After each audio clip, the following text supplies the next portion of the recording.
பத்துதா, அப்படியே கொடையுதா, எரியுதா. எனக்கு எப்படி இருந்திருக்கும்? என்ன தூக்கி எரிஞ்சல, இப்ப பொண்ண பொறுத்து தூக்கி எரிஞ்சிட்டா, தூக்கி எரிஞ்சிட்டா. என்னடா இத்தனை வருஷம் வராதவ இப்ப திடீர்னு வந்து நிக்கிறாளேன்னு பாக்குறியா? நான் உன்னை லவ் பண்ணி நீ எப்படி என்ன தூக்கி எரிஞ்சியோ அதே மாதிரி நீ ஒருத்திய லவ் பண்ணி அவ உன்னை தூக்கி எறியணும் தானே இத்தனை நாளா வெயிட் பண்ண.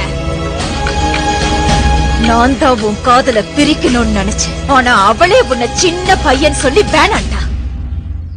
ஆக்சுவலி அவளுக்கு தான் நான் தேங்க்ஸ் சொல்லணும். ரேடியோல உன்ன மாதிரி பேசினது, ஆக்சிடென்ட் சொல்லி உன்ன அலைய வச்சது எல்லாம் எல்லாம் எல்லாம் எல்லாம் எல்லாம் நான் தான். அந்த ஆண்டவனா பார்த்து எனக்கு ஒரு பொண்ணை கொடுப்பான், அவளோட நான் சந்தோஷமா இருப்பேன்னு பெரிய ரஜினி மாதிரி எல்லாம் பேசின. இப்ப என்ன ஆச்சு? வச்சான் லாப்பு. உனக்கு என்னைக்குமே நான் தான், எனக்கு என்னைக்குமே நீதான்.